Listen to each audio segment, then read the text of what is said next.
আজ ইডেন গার্ডেন্সে কলকাতার কিন্তু একটা সম্মানের লড়াই, ঘুরে দাঁড়ানোর লড়াই।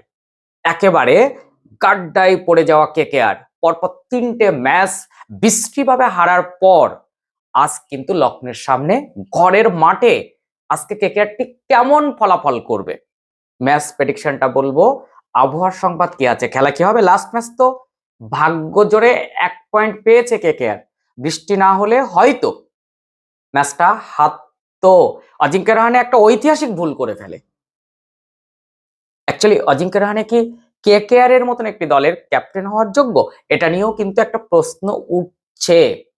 আজকে সম্ভাব্য একাদশ কি আছে সেটা বলবো, তাই প্রথম থেকে শেষ পর্যন্ত একটু মনোযোগ দিয়ে দেখুন। প্রথমে আমি বলি যে পিচ রিপোর্ট কি আছে। দেখুন, আমরা বরাবরের মতো করে জানি যে কলকাতা নাইট রাইডার্স আগে ব্যাট করুক আর পরে ব্যাট করুক, কলকাতা তাদের হোম গ্রাউন্ড এবং এখানে তারা জিতবে।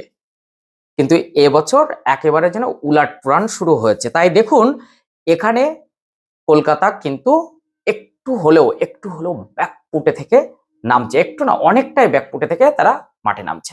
লখনৌ সবেমাত্র একটা জয়লাভ করেছে এবং বড় জয় পাওয়ার পর কিন্তু কলকাতার সামনে আজকে পিচে তেমন কোনো সমস্যা থাকবে না। একটাই সমস্যা, পিচ একটু হালকা স্লো হয়েছে।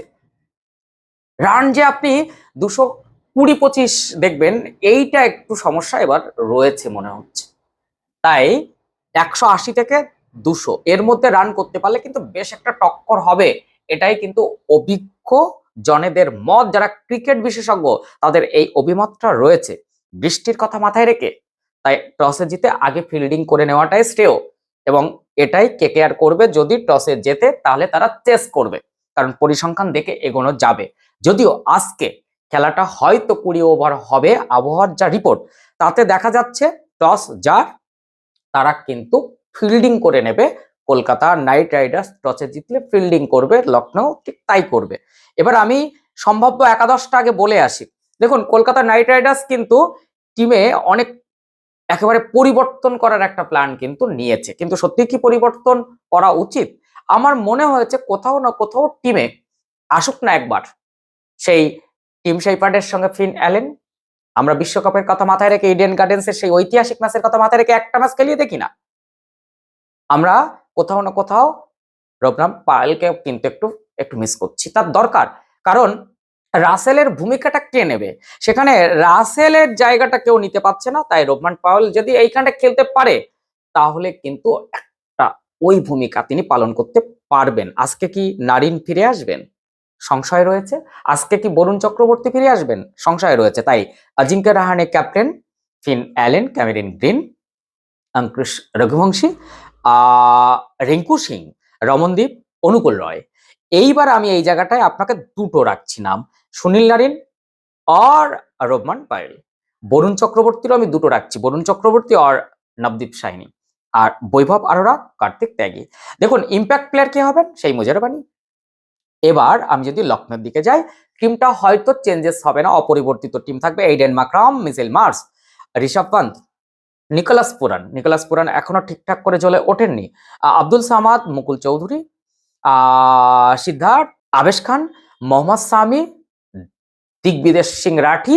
এই দিগ্বিদেশ কিন্তু একটা দারুণ প্লেয়ার। প্রিন্স যাদব, এখানে কিন্তু আয়ুষ বাদিনীকে হয়তো আপনার ইম্প্যাক্ট করা হবে। আমি যদি আজকে দেখি যে পিচ রিপোর্ট অনুযায়ী যদি কলকাতা আগে ব্যাট করে, কলকাতা কিন্তু এটা মারকাটারি ব্যাট করতেই হবে। অজিঙ্ক্য রাহানে দরকার একটু পিছিয়ে আসুক, ওখানে ফিন অ্যালেনের সঙ্গে টিম শেপার্ডকে দেখতে চাইছিলাম, কিন্তু সাহস হচ্ছে না কেন কেকেআর এর যে আমরা ক্যামেরন গ্রিনকে খেলাবো না এই দুটো ম্যাচ। সে তো নেটে হ্যাঁ হাত ঘুরিয়েছে, সুখবর রয়েছে, কিন্তু খুব তাড়াতাড়ি তো সে বল করছে না। আজকে যদি হাত ঘোরায়ও তবু ফার্স্ট ম্যাচ তো তার হাত ঘোরানোর জন্য, তাছাড়া ব্যাটের আর নেই। এখানে একটা রিস্ক নিতেই হবে। দেখুন, শেষ 6 ম্যাচে কলকাতা নাইট রাইডার্স আর লখনৌ মুখোমুখি হওয়াতে কলকাতা নাইট রাইডার্স কিন্তু মাত্র 2টোতে জিতেছে, 4টেতে কিন্তু লখনৌ। ফলে লখনৌর রেকর্ডটা অনেক বেটার। তাই এই জায়গা থেকে আমি কলকাতাকে আজকেও কিন্তু পিছিয়ে রাখতে বাধ্য হচ্ছি হোম গ্রাউন্ডে। তবু কলকাতা 45%, 55% কিন্তু থাকছে লখনৌ, জিতে এসেছে। তাছাড়া সব থেকে বড় ফ্যাক্ট লখনৌর ক্ষেত্রে রয়েছে যেটা, সেটা হচ্ছে ক্যাপ্টেন। দেখুন, সব থেকে বেশি টাকায় কেনা, আইপিএল এর সব থেকে বেশি মূল্য পাওয়া ঋষভ পান্ত। ভারতীয় জার্সি অনেকদিন তার গায়ে ওঠেনি, কিন্তু লাস্ট ম্যাচে যেভাবে ক্যাপ্টেন সুলভ একটা নক দিয়েছেন তাতে কিন্তু লখনৌ উজ্জীবিত। তাই সঞ্জীব গোয়েঙ্কা বারবার প্রণাম ঠুকছেন যেন কলকাতাতে একটা জয় নিয়েই তারা ঘরে ফিরতে পারে। এখন আজকে কি হবে? কেকেআর এর ঘুরে দাঁড়াতেই হবে, এই রকম একটা প্রতিজ্ঞা নিয়ে অল আউট খেলুক না।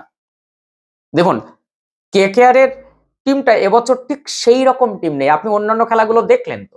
কেকেআর 3টে খেলা দেখে আপনার কি মনে হয়েছে? কেকেআর এর ফিনিশিং লাইনটা একেবারে ভালো না, ওপেনিং পার্টনারশিপ ভালো গড়ে উঠছে না।